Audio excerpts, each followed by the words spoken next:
Hola. Sí. Nacho. Ah,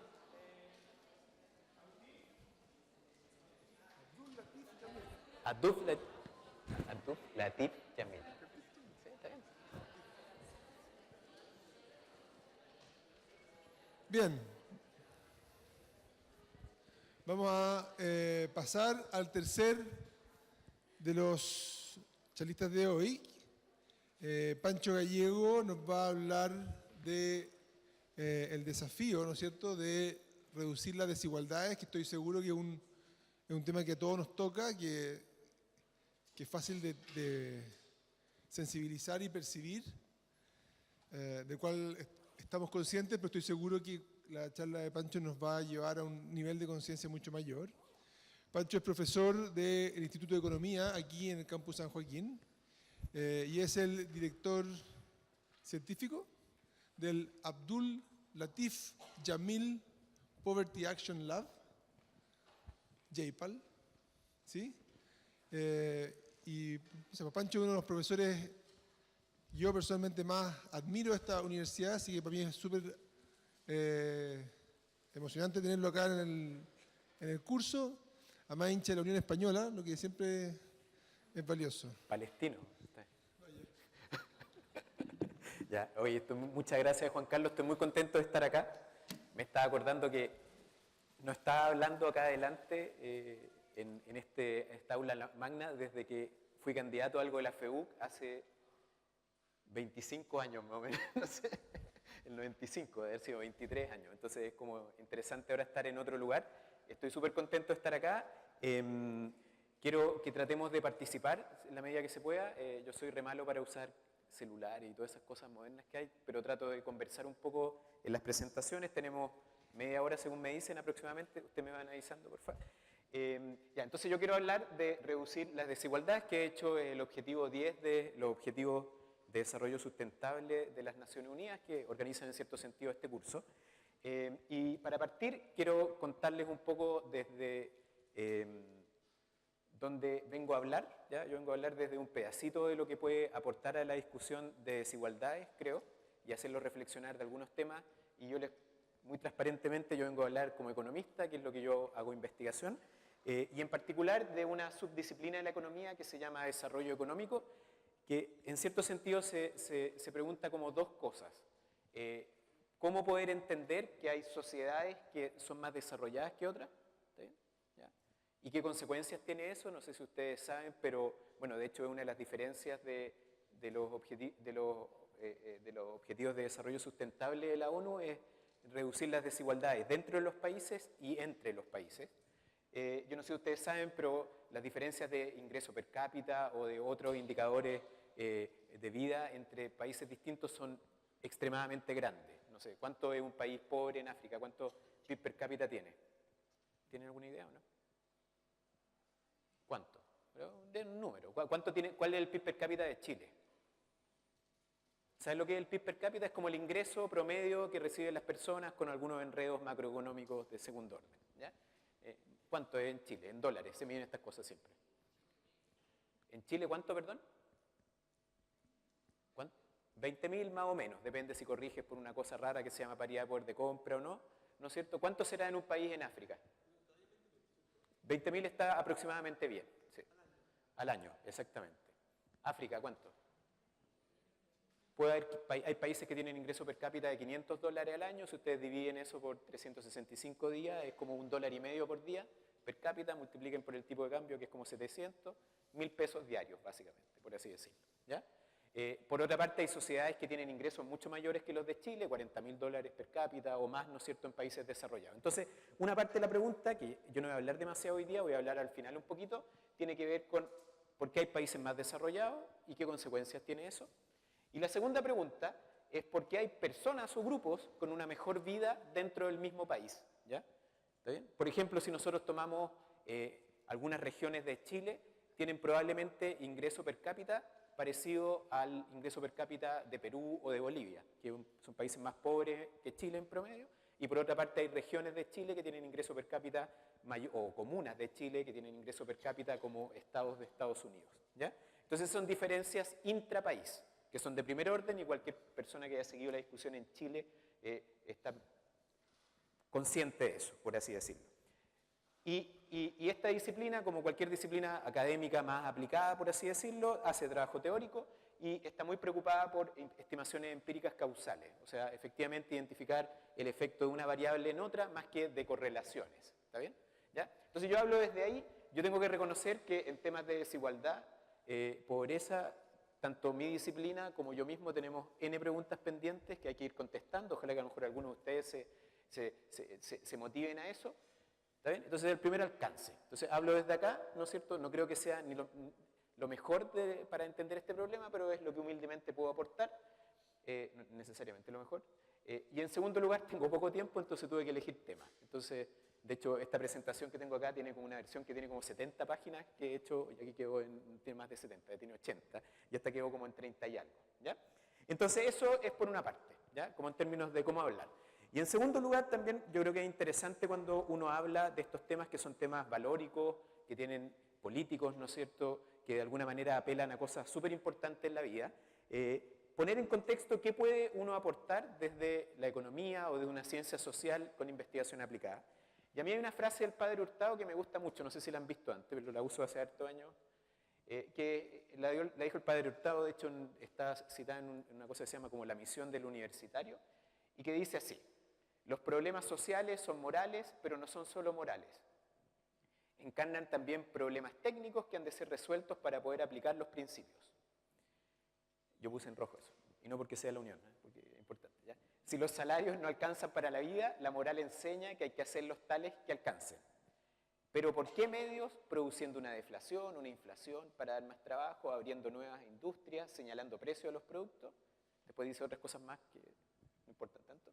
Todas estas medidas deben ser estudiadas bajo el punto de vista de la técnica y la eficiencia. Entonces yo vengo a hablar de eso, ¿ya? Hay un problema, en mi opinión, moral, social muy importante que tiene que ver con desigualdades y yo vengo a tratar de conversar un poquito desde lo que está puesto en rojo, ¿ya? Entonces, como para partir esta conversación, me gustaría escuchar a ustedes, cuando uno dice desigualdades, ¿qué desigualdades nos preocupan? Salud, educación, vivienda, perdón, ingreso, académica, educacionales, claro, ¿algo más? Alimentación, alguien dijo transporte por acá, creo, ¿algo más? Tiempo libre, exactamente. ¿Algo más? De la charla anterior, ¿no hay ninguna que sea importante conversar? ¿O no? De género, ¿o no? ¿Ya? ¿Algo más? Dignidad. ¿Qué más? Discapacidades. Libertad. Son hartas desigualdades. De hecho, si ustedes leen el Objetivo de Desarrollo Sustentable, como lo ponen el Objetivo de Desarrollo Sustentable, que lo voy a conversar en un segundo, que están acá, hablan de conceptos que son bastante más amplios que simplemente desigualdad de ingresos, que a veces están correlacionadas estadísticamente, pero que conceptualmente son distintas y probablemente incluso son mucho más importantes, en mi opinión, que las desigualdades de ingresos, ¿ya? Entonces, en cierto sentido, desigualdades son amplias. Yo voy a conversar de algunas de las que ustedes dijeron y podemos seguir conversando más adelante. Muchos de los trabajos que ustedes van a hacer tienen que ver justamente con otras desigualdades que no tienen que ver con ingresos, con los parques, ¿no es cierto? Que hay un grupo que va a trabajar en eso, que tienen que ver con temas de acceso digital, de gente que no tiene tantas capital humano, ¿no es cierto? Educación, que en el fondo no necesariamente son desigualdades de aspectos materiales, sino que también tienen que ver con otras cosas que no son solo ingresos, ¿no es cierto?, consumo o cosas de ese tipo, ¿ya? Entonces, ¿por qué nos preocupa esto? Yo creo que es importante como transparentarlo y contarle a ustedes. Hay dos maneras de pensar esto, ¿verdad? Una manera de pensarlo es como normativamente, valóricamente, que es fundamental, ciertamente. Y aquí yo tomo dos posiciones, por así decirlo. El concepto de desarrollo que está en la doctrina social, estoy mostrando dos posiciones que a mí me apelan, ¿ya? El concepto de desarrollo que está en la doctrina social de la Iglesia y en Laudato Si, que es algo que motiva a la Cátedra de Sustentabilidad en la Católica, que es esta idea de que yo quiero desarrollo de toda la persona y de todas las personas. Y lo que ustedes mencionaron cuando hablan de libertad, dignidad, tiempo libre, ingreso, etcétera, están diciendo en cierto sentido de toda la persona, no de un pedacito, ¿ya? Y ciertamente de todas las personas, ¿ya? Y después los objetivos de desarrollo sustentable, ¿no es cierto?, apuntan, por ejemplo, a decir que no se puede lograr el desarrollo sustentable si uno excluye una parte de la población mundial, ¿ya? Y estos son como argumentos normativos, tienen que ver porque es importante per se que haya igualdad definida de un modo específico, también que podemos conversar después. Hay otros argumentos que a mí me gustaría ponerlos acá también, que tienen que ver con argumentos académicos que se han dado, algunos más antiguos, otros más nuevos, y quiero levantar algunos que están apareciendo y que a mí me preocupan harto de Chile, ¿ya? Uno tiene que ver con, por ejemplo, hay una serie de teorías y alguna evidencia empírica que sugieren de que países que son demasiado desiguales económicamente son países que son menos desarrollados, por así decirlo, ¿ya? Porque desigualdades, ¿no es cierto?, económicas pueden esconder falta de oportunidades para algunas personas para poder tener proyectos que generen más desarrollo, trabajo, oportunidad educativa, etc. Otra línea argumenta que más que la desigualdad económica, la desigualdad política en el acceso a oportunidades de elegir efectivamente, ¿no es cierto?, quién gobierna, influir políticas públicas, etc., serían aquellas que generarían menos crecimiento económico e innovación y menos oportunidades de una calidad de vida digna para la gente, ¿ya? Aquí son 3 ejemplos. Hay un tercer ejemplo que es que las desigualdades de ingreso típicamente, y esto está muy fuerte en Estados Unidos, generan otras consecuencias negativas en la sociedad, ¿ya? Y aquí hay una literatura bien incipiente que está vinculando 2 fenómenos que se están produciendo en Estados Unidos en los últimos 20 años, algunos de ellos, otros más cerca, que vinculan desigualdades económicas en Estados Unidos súper fuerte a lo que se llama la epidemia de muertes por desesperanza que tienen típicamente muchas, o sea, no típicamente, que está muy presente en algunas partes de la sociedad americana, que son muertes por suicidios, drogas y alcohol, ¿ya? Y eso es una cuestión súper impresionante. Yo los invito a que miren los datos. Si uno mira los datos de mortalidad de personas, de americanos blancos, sin educación universitaria, de la edad de Juanca y mía, y ustedes miran la tasa de mortalidad que tienen, dirían, parece que no hubo innovación científica en medicina, ¿ya? Porque en el fondo ha ido creciendo en el tiempo y una de las hipótesis más plausibles que hay es que tiene que ver con desigualdades que han surgido en Estados Unidos en los últimos 20 años, que se destruyen plantas que fabricaban antes autos, ¿no es cierto?, y se van a otros lugares, se destruyen sectores de la agricultura y hay gente que queda sin pega, que se queda sin esperanza y termina en esto. Lo mismo, otra gente, también economistas y cientistas políticos, han vinculado esa desigualdad al surgimiento de posiciones extremas en la política americana, no solo en la derecha, que es la que más obvia y la conocemos, la vemos todos los días, ¿no?, pero también el Partido Demócrata, ¿ya?, que es el otro lado. Entonces, una polarización que surge a consecuencia de una sociedad extremadamente desigual, que no se encuentra, ¿no es cierto?, que va y se educa en lugares distintos, que va a ciudades distintas, etc. ¿Ya? Entonces, alguien podría decir, profe, Pancho, a mí me preocupa la desigualdad, aún si no tuviera estas consecuencias negativas, ¿está bien? Positivas, ¿está bien? Pero yo también simplemente quiero plantear que cuando uno piensa en desigualdad desde el punto de vista de mi disciplina, también la desigualdad puede generar consecuencias súper negativas en la eficiencia de la economía, en el desarrollo de la economía y en cosas tan importantes como la vida de la gente, ¿no es cierto?, y el funcionamiento del sistema político, ¿ya? Esto es como que uno dice, la desigualdad me preocupa por sus consecuencias más que per se, puede que a alguien le preocupe eso, yo simplemente quiero levantar el punto, ¿ya? Entonces esto es como para introducir lo que quiero conversar, ¿ya? Entonces, lo que quiero que gastemos tiempo ahora en lo que queda de la conversa, en verdad estoy puro hablando yo, así que si alguien quiere levanta la mano nomás, ya me estoy autoaburriendo, entonces, ¿ya? Que es primero tratar de mostrar una serie de indicadores que tienen harto que ver con lo que ustedes dijeron, ¿ya? Qué cosas me preocupan o qué desigualdades me preocupan, mirar un poco la historia de Chile en las desigualdades y después hacia el final comenzar una conversación, que feliz de continuarla después por mail o de otro modo, ¿no es cierto? Creo que media hora es demasiado poco tiempo para terminar esto, sobre algunas sugerencias de por dónde avanzar para reducir desigualdades. ¿Ya? Entonces, primero yo les quería mostrar un gráfico en que escondí una parte del gráfico, ¿ya? Entonces, le llamé la historia de la desigualdad de ingresos en Chile, ¿ya? Hay un indicador de ingresos que no sé si ustedes lo han escuchado, no quiero latearlas con la matemática, pero que se llama el índice de Gini. ¿Lo conocen o no? ¿Ya? ¿Qué mide el índice de Gini? Más o menos. Es un índice de desigualdad que está entre 0 y 1 o 0 y 100, donde básicamente es una fórmula matemática que da lo mismo discutir ahora, que toma los ingresos de la sociedad y en una sociedad muy igual, donde todas las familias o las personas, depende cómo lo define, tienen el mismo ingreso familiar, tiene un valor de 0, ¿me siguen? Y una sociedad en la cual una persona o una familia tiene todo el ingreso, tiene el valor de 1. ¿Estamos? Entonces, 0, 1 y cualquier valor intermedio es algo de desigualdad, por así decirlo. Si yo estoy más cerca de 1, es que estoy más parecido a una sociedad donde hay mucha desigualdad, ¿ya? Y si estoy más cerca de 0, estoy más cerca de una sociedad donde hay poca desigualdad. ¿Me siguen o no? Más o menos. En los países con alto Gini, se los voy a mostrar en un rato, un país típico de alto Gini debe tener 60, 70, de los que tenemos datos. 0,6 o 70 o 60, que a veces voy a hablar entre 0 y 1 y a veces entre 0 y 100, ¿ya? Pero tiene 0,6 o 60 o 70 y los con baja desigualdad pueden llegar a 20, 25, 30 o 0,2, 0,25, 0,3.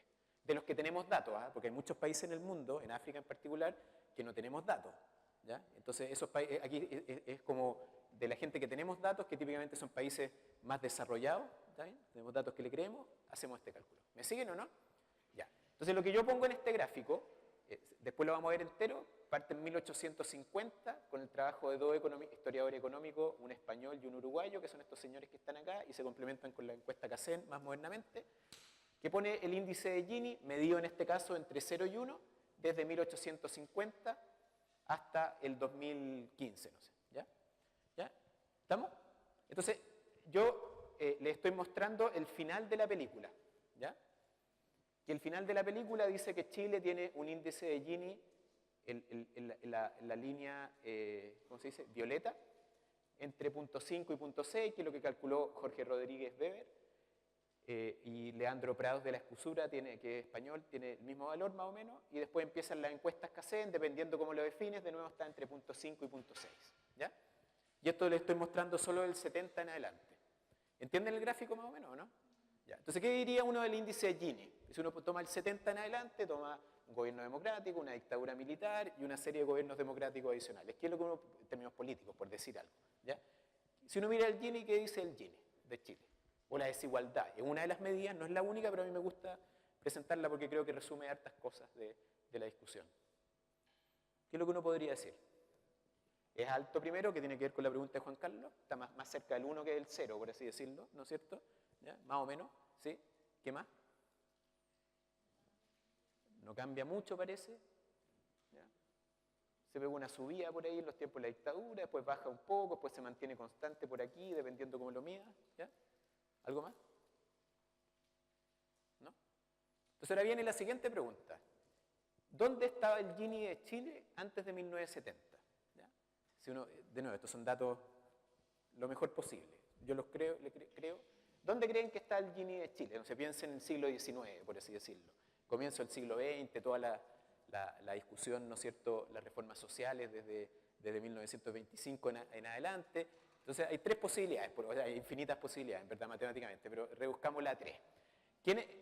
Si alguien ha visto este gráfico para atrás, piolita, ¿ya? Yo lo he visto. Pero yo voy a hacer la pregunta, si esta fuera primera vez que ustedes ven este gráfico, ¿dónde creen que está el índice de Gini, digamos, en el periodo anterior? ¿Más arriba, más abajo o más o menos igual? ¿Ya? Yo voy a responder lo que yo pensaba la primera vez antes de ver este gráfico. ¿Ya? ¿Está bien? Ya. ¿Quiénes opinan que el Gini de Chile estaba más arriba, en promedio? ¿Ya? No sé, esto, no sé, si tuviera, ¿cómo se llaman estas cosas de celulares? No sé. 32,7%, ¿está bien o no? Va a ser como Juan Carlos Castilla, ¿está bien o no? 32,8%, ahora alguien se arrepintió, bajó 31,4%, ¿ya? ¿Quién diría que está más o menos igual? ¿Ya? Esto es 14,2%, ¿ya? Y el resto, que no, ahí está Ignacio, 14,8%, ¿ya está bien? Entonces, y el resto opina que era más bajo, ¿o no? Yo pensaba eso, ¿ya? No suma 100% porque hice mal los cálculos, pero básicamente la mayoría de ustedes piensa que era más alto. Hay un grupo que piensa, importante, que piensa que era igual, y un grupo más minoritario, entre el que estoy yo, que pensaba la primera vez que vino este gráfico que era más bajo. Ay, para el otro lado, perdón. Le ganaste la apuesta, ¿qué te va a pagar? Ya. Más o menos, si uno toma el Gini de Chile y toma la historia para atrás, Hay ciertas diferencias entre Prado y este otro señor, yo tiendo a creerle más a Rodríguez. Básicamente hablan de una desigualdad de ingresos que se mantiene más o menos constante con ciertos ciclos. ¿Está bien o no? Hay como ciclos, siglo XIX se aumenta la desigualdad, baja, vuelve a subir después, vuelve a bajar persistentemente hasta el año 70, vuelve a subir, baja, y ahora de alguna manera está más o menos constante. Según los últimos datos de la encuesta CACEN, de hecho, no es estadísticamente diferente el Gini que el del año anterior. ¿Ya? Entonces, en cierto sentido, cuando uno habla de desigualdades, y probablemente yo apostaría más o menos a que varias de las medidas que ustedes plantean también se hubieran mantenido más o menos constantes en la historia. ¿Ya? Entonces, cuando uno mira esto y dice, bueno, parece que esto es más de larga data que lo que estamos viviendo ahora. De hecho, si uno fuera a hacer una historia política del Gini, como que hay ciertas fluctuaciones, pero uno ha tenido casi todos los regímenes allá adentro, democráticos, no democráticos, de derecha, de izquierda, pro mercado, antimercado, y la cuestión más o menos está igual. ¿Ya? Entonces, eso es importante, creo, para empezar a conversar. ¿Ya? Siguiente gráfico. ¿Ya? Estos son británicos, entonces partieron antes que nosotros. ¿Está bien o no? Entonces, acá está el Gini del Reino Unido. ¿Ya? El Gini del Reino Unido, o Gran Bretaña, como ustedes lo quieran llamar, desde 1290 en adelante hasta ahora. ¿Ya? ¿Está bien? Y acá, si uno mira el Gini, hay una pequeña diferencia acá que quiero hablar después. Si el Gini es antes de impuesto o después de impuesto, y de subsidios, perdón, impuesto y subsidio. Y si uno mira el Gini desde el 1949 en adelante, ¿no es cierto?, tiene un índice de 40, que es más bajo que el de Chile, ¿está bien?, hacia el final, que bajó, empieza a bajar, ¿no es cierto?, aquí hay un periodo en que no hay datos, pero el 77 hay una baja, después hay un aumento del Gini, y en cierto sentido esta es una sociedad más igualitaria que Chile, ¿no es cierto?, no es la más igualitaria del mundo, pero es más igualitaria y tenemos datos largos. ¿Cómo cree que era el Gini del Reino Unido antes del año 70, en este caso 49? ¿Ya? De nuevo, ya aquí no voy a hacer la encuesta porque me toma mucho rato, pero hay tres posibilidades. A ver, hagamos la encuesta. ¿Quién cree que es más alto antes de lo que era acá? ¿Ya? ¿Quién cree que es más bajo? ¿Quién cree que es igual? Nadie. Bueno, hubo un grado de abstención no menor. ¿Ya? Si uno, perdón, de nuevo por el otro lado. Si uno va para atrás, a diferencia del Gini de Chile, está bien, ganaste tú. A diferencia del Gini de Chile, esta es una sociedad que en su formación, por así decirlo, como sociedad más moderna, tuvo un nivel de desigualdad comparable al de Chile. Pero algo pasó en algún momento que logró bajar el nivel de desigualdad de una desigualdad que podríamos llamar alta a una desigualdad media, por así decirlo. ¿Sí? Sí. Yo no me acuerdo de esto por qué será, pero ciertamente debe ser, no sé, pues entonces el periodo entre guerras, quizás no tenían encuestas de hogares, en 1911, 1949 quizás no tenían encuestas de hogares buenas, ¿no es cierto? Claro, claro. Pero eso se podría rellenar. ¿Eh? Yo traté de respetar a este autor, que después le puedo dar la referencia, de hecho es una base de datos bien interesante. Entonces algo pasó en esta sociedad que cambió de alguna manera, ¿no es cierto?, una desigualdad alta, a diferencia de Chile, una desigualdad persistentemente alta de ingresos, versus una sociedad que algo hizo en algún momento de la historia, ¿no es cierto?, para bajar esta desigualdad. ¿Ya? Me voy a saltar un poco estas cosas que están acá y quiero levantar un punto que es una hipótesis de qué es lo que está pasando. ¿Ya? Déjenme mostrarles este gráfico, me voy a saltar esto, que ya he gastado tiempo. En este gráfico, perdonen que no se nota demasiado bien, básicamente está el coeficiente Gini antes de impuestos y subsidios y después de impuestos y subsidios. ¿Entienden la diferencia más o menos, no? O sea, yo puedo de alguna manera ir a preguntarle a las personas cuáles son los ingresos que reciben, ¿ya? ¿Está bien? Decirle cuánto recibe usted de ingresos antes que le cobre impuestos o que le lleguen subsidios desde el Estado o transferencias de la familia o cosas así, pero los impuestos son más importantes y los subsidios. Y yo puedo calcular el índice de desigualdad. ¿Entienden la idea? Y después puedo ir de nuevo a esa persona y ver, decir, ya, ahora que quiero que usted diga, le reste los impuestos que le está pagando al gobierno y le sume los subsidios. ¿Ya? Y aquí están básicamente países, yendo a la pregunta de Juanca, ¿no es cierto?, países que tienen Gini muy bajo y países que tienen Gini relativamente alto, del club de países que tienen datos que son los más desarrollados del mundo. Y cuando uno mira a Chile, no sé si lo ven ahí, la barra azul es el Gini sin impuestos y subsidios. Y la barra naranja es el Gini con impuestos y con subsidios o transferencias del Estado. ¿Ya? ¿Entienden? Sí, ya. Vean a Chile. Chile, ¿qué gracia tiene? Si uno mira a Chile, la barra azul. ¿Chile es excepcional respecto a otros países? El penúltimo, perdón. Esa era parte del active learning, que tuvieron que identificarlo. Pero, ¿ya? Está por allá. ¿Ya? Si parece que veo re mal con esto, estoy preocupado. Ya, pero bueno. Ya. Chile está por acá. Chile es muy distinto del promedio de los países en términos del Gini, del ingreso original.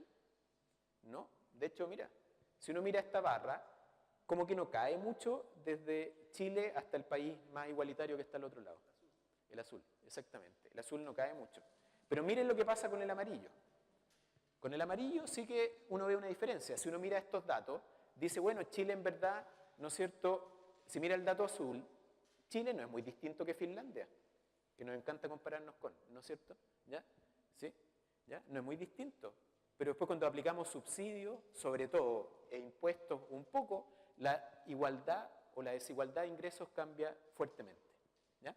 Entonces, para entender un poco la desigualdad de ingresos de Chile, que es un tema de primer orden político, económico, por buenas razones, uno tiene que hacer este cálculo. ¿Ya? Y aquí ya surge una hipótesis de qué es lo que está pasando en Chile o en sociedades tan desiguales como Chile versus sociedades más igualitarias. Lo que dice esto es que probablemente el Estado algo tiene que hacer. Pues estos son impuestos y subsidios, que eso lo hace el Estado. ¿Ya? Cobra impuestos y transfiere a las personas más pobres. Y eso es probablemente lo que está sucediendo en muchos países. Interesantemente, de hecho, si ustedes miran los países que están acá, los países en los cuales la barra azul es muy distinta que la naranja, y miran qué sistema económico tienen. Tienen a Inglaterra, que es un sistema bastante pro-mercado, tienen países nórdicos más o menos, ¿no es cierto? Francia, no tan pro-mercado, por así decirlo. Si lo toman en términos de las ideologías políticas de los gobernantes, es transversal. Entonces parece que hay algo acá que tiene que ver con el Estado, con el gobierno, que hace que las sociedades sean más o menos igualitarias. ¿Me siguen? ¿Ya? ¿Alguna pregunta o comentario? Yo aquí voy a parar la discusión básicamente de pobreza por ingreso, o sea, de desigualdad por ingreso. Por favor.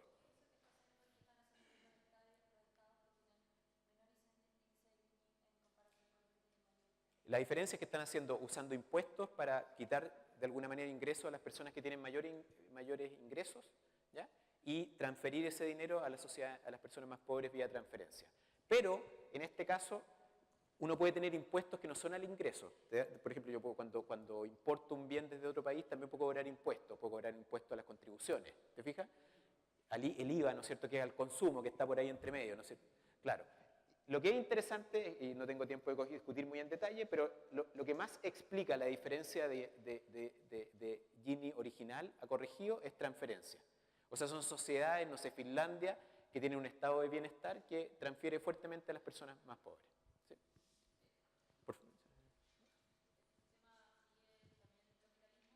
Claro, casi todos son capitalistas, sí. Pues Finlandia es una economía súper abierta, Nokia, ¿no es cierto? Bueno, Nokia casi no existe, esto ya refleja mi edad, pero antes había Nokia, que era así como celulares buenos y otras cosas, ¿no es cierto? No son sociedades no capitalistas, son sociedades donde hay un mercado y un Estado que corrige ciertas desigualdades. Juanca.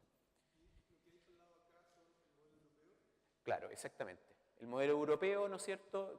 Sí, el modelo europeo es fundamental. Estados Unidos está... Bueno, está China también por ahí, está Corea, no sé, ahí está Estados Unidos está acá. Pero incluso Estados Unidos, si tú te fijas, Estados Unidos también, siendo que es una sociedad bien capitalista en el lenguaje, también corrige estas desigualdades. Más que nosotros. Una buena pregunta, yo creo que corregimos poco. Sí. Por ejemplo, uno de los esquemas que quizás tiene que ver con lo que tú me preguntaste, uno de los esquemas más exitosos en países como en Finlandia y en Estados Unidos, con modelos súper distintos, son esquemas en los cuales se le entregan, por ejemplo, hay uno que se llama el EITC en Estados Unidos, que es una transferencia a personas más pobres vía el mercado del trabajo. ¿Ya? O sea, la gente trabaja y recibe una cierta cantidad de dinero, ¿está bien? Y esa cantidad de dinero se complementa vía una transferencia desde el Estado. ¿Ya? Más que regular salarios mínimos y todo, se hace vía transferencias, ¿no es cierto?, desde el gobierno. ¿Sí? ¿Se entiende más o menos o no? Ya. ¿Cuánto me queda, Bruna? ¿Cómo estamos? ¿Sí? 20 minutos ya. Entonces, esta es una primera parte y alguna persona, alguien dijo ingreso. ¿Ya? Hay como dos personas que dijeron educación. ¿ya? Entonces ahora vamos a hablar un poquito de educación. Ya, este gráfico que hay acá es una película, entre comillas, porque es mirar los años de educación promedio de las personas adultas en Chile desde 1960 hasta el 2020, porque hay proyecciones. ¿Por qué hay proyecciones? Porque yo, sabiendo cuántos niños y niñas están estudiando en la escuela, puedo proyectar cuántos años de educación, y en la universidad ciertamente, puedo proyectar cuánta gente va a haber, no sé, suponiendo tasa de mortalidad razonable, etcétera, cuánta gente, cuál va a ser la escolaridad promedio en 10 años más. ¿Me entienden? Y si uno mira esto, y hay distinta gente, ¿no es cierto?, que ha calculado, básicamente la historia de Chile es una historia que, si incluso uno la proyectara más adelante, es una historia en que hace, no sé, 50, 60 años atrás, básicamente la gente tenía 6 años promedio de educación, que si usted lo piensa es como estar en sexto básico o en el lenguaje antiguo de la educación chilena en primaria, ¿ya? Y hoy día nos estamos acercando a una situación en que, sobre todo las cohortes más jóvenes, tienen una educación promedio, de hecho, de más de 12 años. Las cohortes más jóvenes son las generaciones más jóvenes. Entonces, es una historia de un país que, no obstante que la desigualdad de ingresos no ha mejorado, sí ha mejorado la educación de las personas, y las personas típicamente ahora están en la escuela y en los liceos de Chile por mucho más tiempo que en el pasado, ¿ya? Y eso es algo importante también de mirar un poco la historia. Sin embargo, lo que probablemente nos preocupa más fuertemente, ¿no es cierto?, es el modo desigual en que personas distintas aprendemos en Chile, ¿ya? Y eso se refleja en este gráfico. A mí me gusta harto, ¿ya? Porque básicamente toma las pruebas CIMSE, que tienen problemas, pero también tienen cosas muy buenas, ¿ya? Y eso es importante que no nos olvidemos, ¿ya? En muchos otros países estarían muy contentos de tener pruebas como las que tenemos en Chile. Ya yo trabajo harto en otros países y es importante, ¿ya? Los países eso, ¿ya? Y lo que muestra esto es la brecha de aprendizajes entre quienes están en el nivel 90 del nivel socioeconómico, que se mide por la educación de la madre, básicamente, que deben ser mamás que tienen 17, 18 años, también puede ser por educación de los padres, pero en educación se ve que está más correlacionado los aprendizajes de los niños con la educación de la mamá. Entonces hay gente que debe tener, no sé, 15, 16 años de educación respecto de las personas que están en el grupo, el 10% menos educado de la población, que deben ser mamás que tienen 7, 8 años promedio de educación. Y lo que se presenta acá son el año de nacimiento de niñas y niños. ¿Está bien? Ustedes deben estar acá, de hecho. Si dieron la prueba SIMS están acá, ¿ya? ¿Está bien o no? Sí, pues, ¿no? Tienen más de 16 años, ¿o no? Sí, ya, sí, están acá entonces, ya. Todos tenemos, nosotros no estamos, no sé, después tú, ¿verdad? Nos estamos, la prueba nacional, de verdad, ¿no? Ya. Entonces lo que hay acá es básicamente tomar brechas en distintos cursos por nivel socioeconómico, y lo que observamos de primer orden, a ver, ¿qué dirían ustedes si miran esto? Vemos para distintas cohortes, acá están las niñas y niños que tienen 16 años ahora, acá están gente que tiene 32 años, ¿no es cierto? Aproximadamente, exactamente, no aproximadamente. ¿Qué miran ustedes en este gráfico, o en los dos gráficos? ¿Se entiende la idea o no? Tenemos diferencias en el eje vertical y cohorte en el eje horizontal. En el aprendizaje promedio de niñas y niños cuya madre está en el percentil 90 de la educación, o sea que tiene como 16 años de educación promedio, y alguien un hijo de cuya madre tiene, o una hija que tiene, no sé, 7 años promedio aproximadamente, ¿ya? ¿Qué se ve en este gráfico? A ver, ¿qué dirían ustedes? ¿Hay desigualdad o no? Sí. Ya yo podría hacer esto para que no sea tan extremo, 75-25, poner otras cosas, pero sale más o menos lo mismo. Entonces, hay desigualdades de primer orden. El número que hay en el eje vertical se mide en desviaciones estándar. Una desviación estándar, cualquiera que no sé si ustedes saben estadística, pero algo que tiene una desviación estándar es una diferencia notable, ¿ya? En puntaje de PSU es, ¿la PSU cuánta es desviación estándar? Y la desviación estándar es 100, ¿o no? Sí, yo creo que la desviación estándar es 100, porque la del SIMS es 50. O sea, es una diferencia súper grande. Es como 100 puntos de la PSU, por así decirlo, ¿ya? Y con eso ustedes pueden imaginarse la diferencia que significa eso. Entonces, hay diferencias bien grandes que en el caso de lectura se han ido corrigiendo un poquito a la baja, desde 1,1 hasta 0,8. En el caso de matemáticas casi no se han ido corrigiendo a la baja, ¿ya? Yo no tengo datos para las cohortes más nuevas, pero no creo que haya un cambio demasiado sustantivo dado los resultados agregados que uno ve, ¿ya? Entonces, si uno mira este gráfico, dice, bueno, yo aquí estoy viendo como diferencias, ya no en los ingresos de los papás, sino que en cosas que tienen que ver con los hijos de esas personas que tienen ingresos distintos, e hijas, ¿ya? Y que son importantes, y esto de qué habla, que a lo mejor va a haber persistencia de las desigualdades, ¿no es cierto? Una desigualdad grande al principio, diferencia de 10 años promedio de educación, y eso después se traduce en diferencias importantes en los aprendizajes de los niños, es como importante, ¿ya? Y probablemente si uno incluso no cree en el CIMSE por razones ideológicas o por razones prácticas, uno puede ir a medir otras cosas de desarrollo socioafectivo y probablemente van a ser reparecidas, ¿ya? Entonces aquí hay una segunda dimensión importante de la desigualdad que tenemos y que enfrentamos hoy día en Chile, ¿ya? Y ahora quiero gastar un poco de tiempo, me quedan 10 minutos más o menos, ¿no? 12 minutos, ya. En otras dimensiones, ¿ya? Voy a saltar un poco algunas cosas, simplemente quiero destacar algo interesante que ha sucedido en Chile en los últimos 15 años, 10 años, que probablemente Rodrigo Jordán les habló de la pobreza multidimensional, ¿no? ¿Habló de eso? Entonces me voy a hacer externalizado, ¿ya? Pero algo interesante de la pobreza multidimensional es el agregar estas nuevas dimensiones que habló Rodrigo y que probablemente recogen cosas que ustedes dijeron, ¿ya? ¿Se acuerdan que alguien decía desigualdades de dignidad, ¿no es cierto? Desigualdades de libertad, desigualdades del uso del tiempo.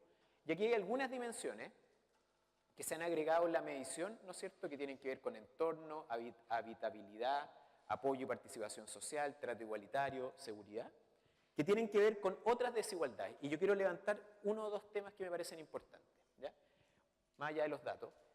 No sé si alcanzan a ver lo que está acá. Ya. Bueno, yo les voy a decir lo que dice ahí. Perdonen, traté de hacerlo lo más bonito, pero no le pego mucho como ustedes lo pueden ver, ¿ya? Otra vez me van a tener que ayudar la gente más joven. Les pido ayuda si otra vez me invitan, por favor. Ya, entonces, lo que dice la pregunta de la más a la izquierda, dice, ¿usted se ha sentido discriminada o alguien de su familia en el último tiempo? Y le preguntan, ¿se ha sentido discriminado por orientación sexual, por su edad, por su color de piel, por su situación económica, etcétera? Y de alguna manera, probablemente, las personas que hablaron al principio, cuando estaban preocupadas de temas de dignidad, estaban preocupadas un poco de esto. ¿Me siguen o no? Entonces ahora tenemos una medición que habla, puedo volver atrás, que habla, por ejemplo, que si yo definiese pobreza, como la definía Rodrigo la semana pasada, que supongo que él la explicó mucho mejor que yo, hay del orden entre 15, 14% de la gente que siente que quizás tienen plata, ¿está bien o no? Quizás tienen educación, quizás viven en una buena casa, pero se han sentido discriminadas, por distintas razones, de género, ¿no es cierto?, de que viene de otro colegio y le preguntan de qué colegio viene, siendo que no tiene nada que ver con nada, ¿no es cierto?, ¿ya? O que porque viene de otro barrio, o porque no sé qué, o que fue a un hospital, ¿no es cierto?, y no la trataron bien, o fue a una escuela y no la trataron bien, etcétera, ¿ya? Entonces, esto también está presente y aquí tenemos que conversar un poquito. Yo quiero hablar de eso en la parte final. Otra de las cosas que se han incorporado, y que hay un grupo que está trabajando en esto, se llaman entorno. Yo creo que Rodrigo debe haber hablado, que tiene que ver con dónde yo vivo.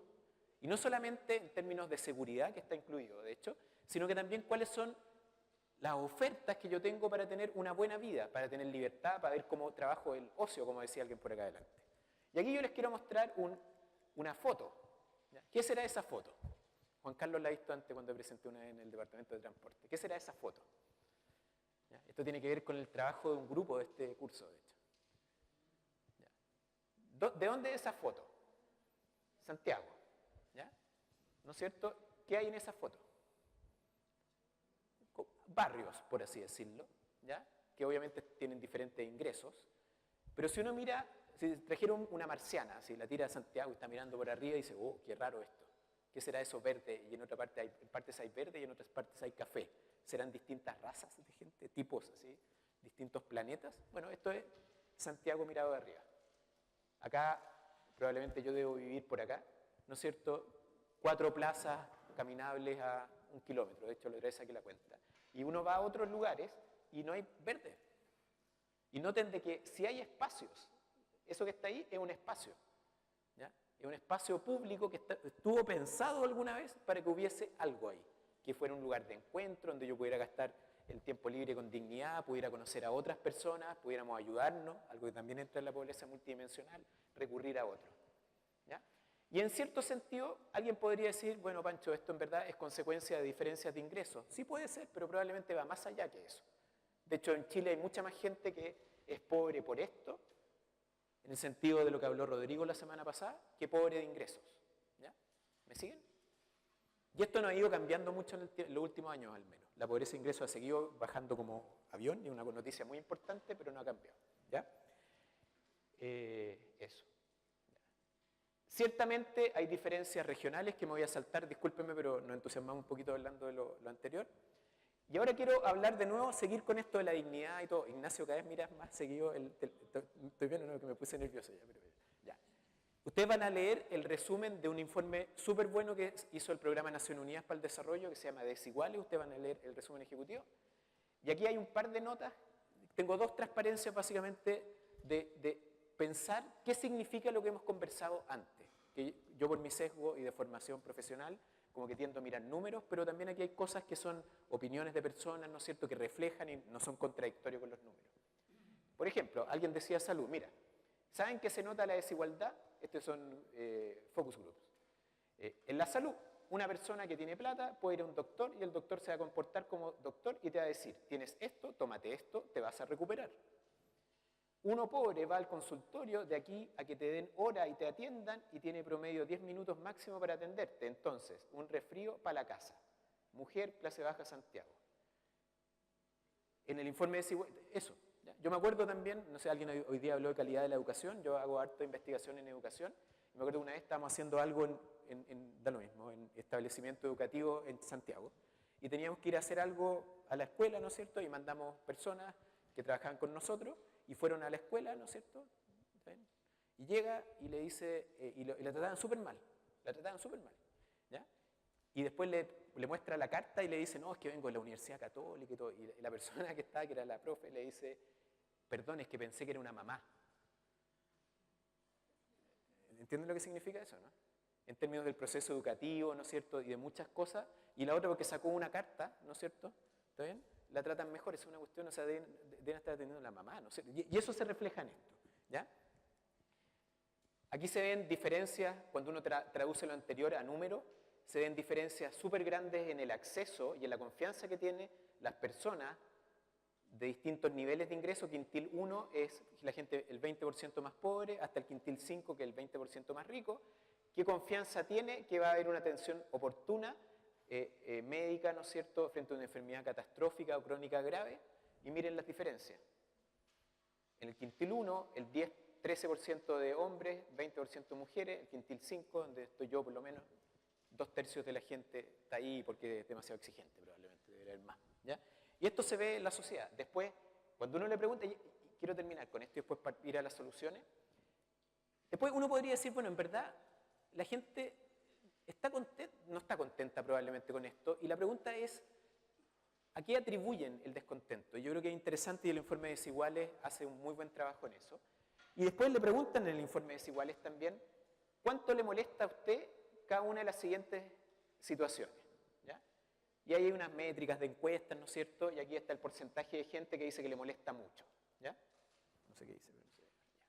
¿Ya? Entonces, fíjense qué cosas les molestan a la gente.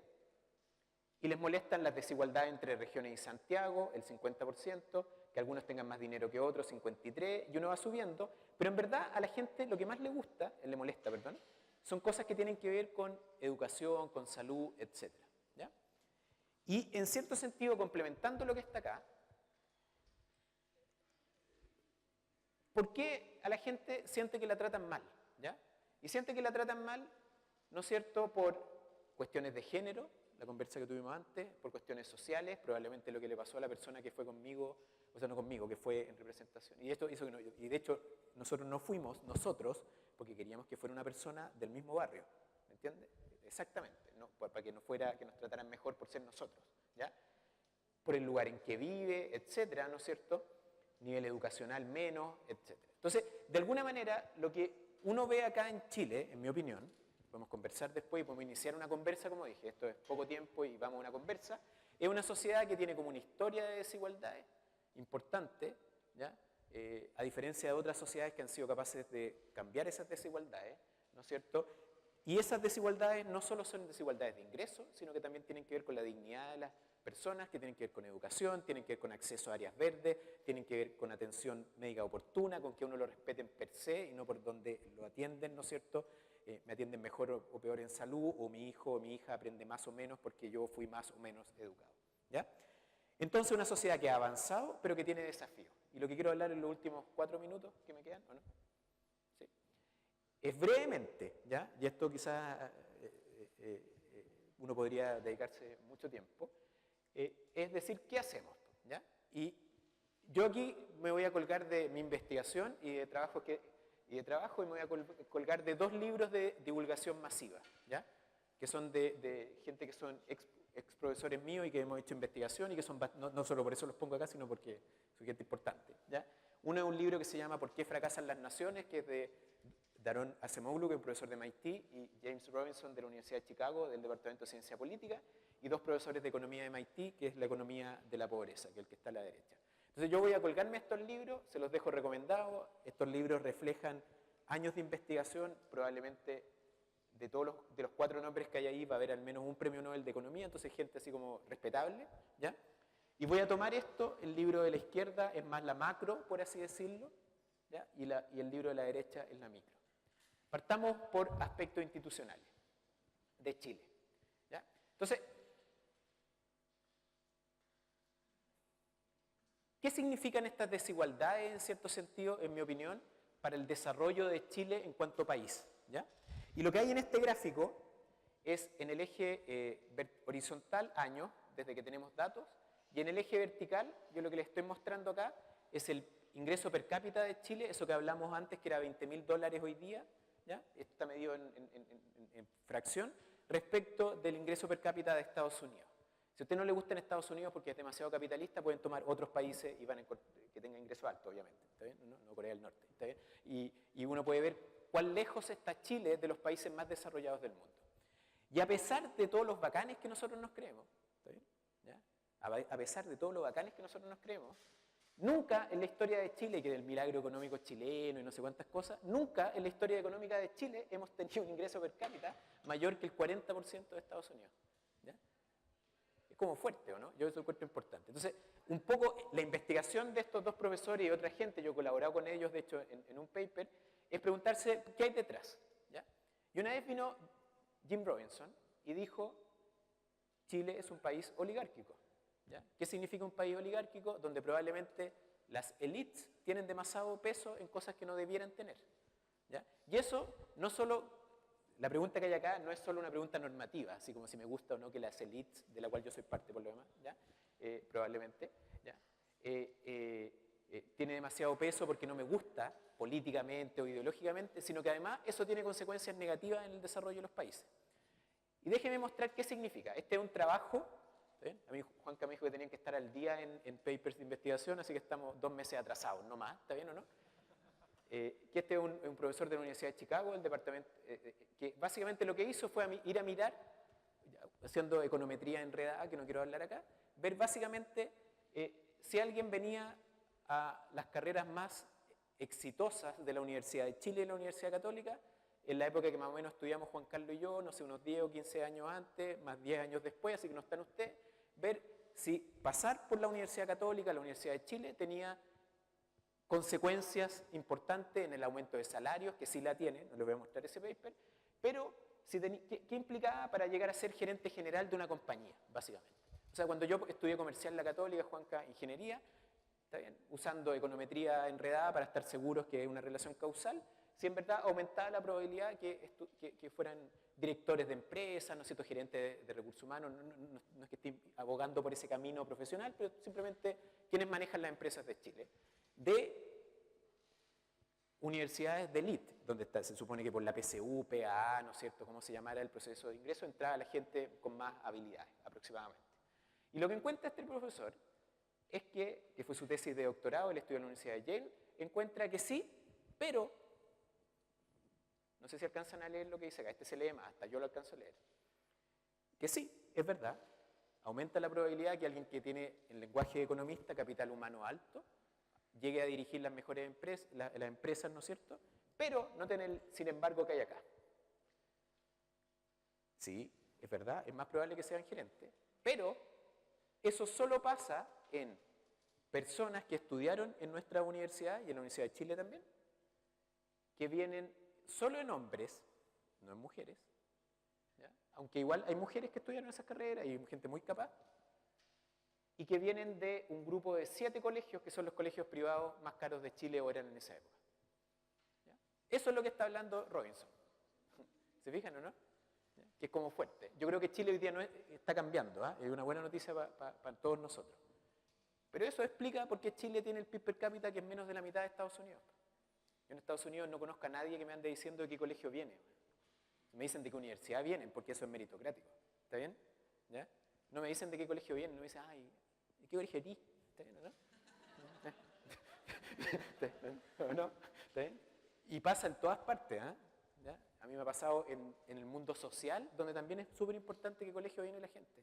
Y yo digo, ¿y qué importa? ¿Está bien? ¿Qué importa? Así como economista, ¿aumenta la productividad marginal del trabajo con eso? No, punto. ¿Ya? Primer tema, para dejarlos provocados. ¿Ya? Ya. Después, ¿para dónde vamos entonces? Esta es mi opinión, ¿eh? Yo les dije que yo no sabía todo y tengo muchas preguntas pendientes, pero creo que hay cierta investigación que sugiere de que esto es importante. ¿Está bien?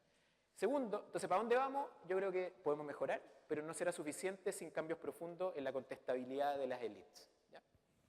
Y después, en términos de políticas más de pobreza, que este libro de Abhijit Banerjee y Esther Duflo, de la economía de la pobreza y la exclusión, no me queda demasiado tiempo. ¿Qué políticas hacer para que las personas más pobres, que en este caso que probablemente no solo son más pobres, sino que no tienen acceso a aspectos importantes para la dignidad de su vida, se mejoren, ¿ya? Mejoren. Y aquí hay un primer mensaje, que en Chile como que fallamos un poquito, que tiene que ver con la pregunta de Juan Carlos, que cuando me decía si lo hacíamos mal o hacíamos poco. Yo creo que hacemos poco y lo poco que hacemos quizás no está tan bien. Que es porque en verdad, cuando uno trata de pensar la solución de la pobreza en el mundo, las desigualdades, es súper importante darse cuenta que aquí no hay panaceas, no hay así como balas de plata, como dicen los gringos, cosas que me van a resolver todos los problemas. Y voy a terminar acá, me quedan más cosas que hablar, si quieren me preguntan después o seguimos conversando, yo digo en serio que espero que sea una conversa que siga después. Son las microfinanzas, ¿no? Cuando Juan Carlos y yo estábamos en la universidad, había un libro muy famoso de microfinanzas, ¿te acordáis cuál era, no? Es mayor que yo. No, de Muhammad Yunus. El fin de la pobreza. ¿Lo han escuchado hablar ese libro? Sí, de microfinanzas, sí. ¿Qué son las microfinanzas? Bangladeshi, de hecho, que fue candidato a presidente, se ganó un premio Nobel de la Paz y todo. ¿Ya? ¿Qué son las microfinanzas? Termino con esto, pero no se pongan nerviosos. ¿Ya? ¿Qué son las microfinanzas? ¿No? Finanzas pequeñas, ¿está bien? ¿No? Muy bien. No, de alguna manera, Muhammad Yunus es un señor que fundó el Banco de los Pobres en Bangladesh, como decía Juan Carlos, y que como que cambió, en lenguaje mío de economista, ñoño, el modelo de negocios. ¿Ya? El modelo de negocio de un banco es que los bancos a quién le prestan plata, a la gente que tiene plata, y en verdad a gente que no necesita plata, porque tiene hipotecas, ¿no es cierto? Y las personas que de verdad necesitan plata no les prestan plata porque no tienen hipoteca, no tienen un bien que entregar en prenda y cosas así. Entonces el modelo de las microfinanzas es genial, porque el modelo de las microfinanzas dice en verdad, hagamos grupos de personas, ¿está bien? Hagamos grupos, ¿ya? De personas pobres, ¿no es cierto?, que van a pedir dinero a una empresa financiera chiquitita, ¿ya? Que es el Banco de los Pobres.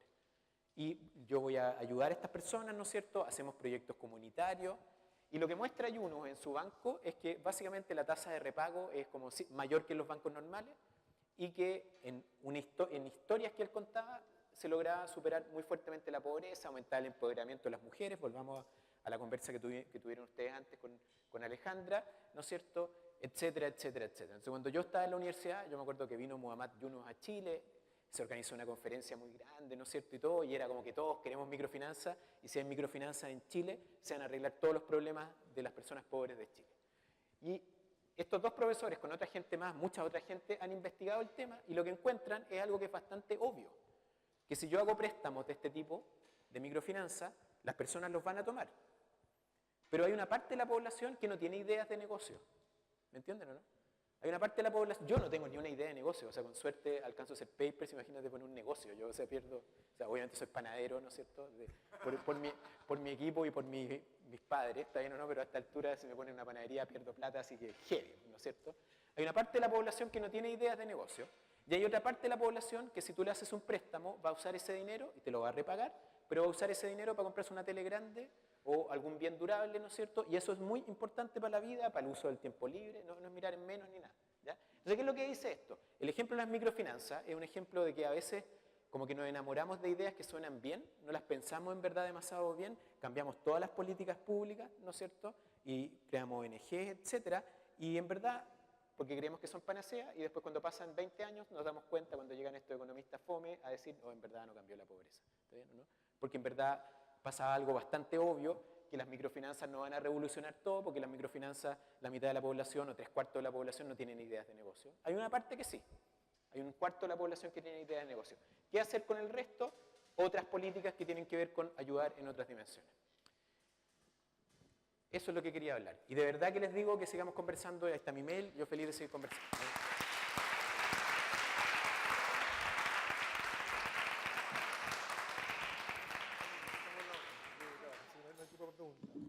Lamento no tener tiempo para preguntas hoy, porque ya estamos pasados de la hora.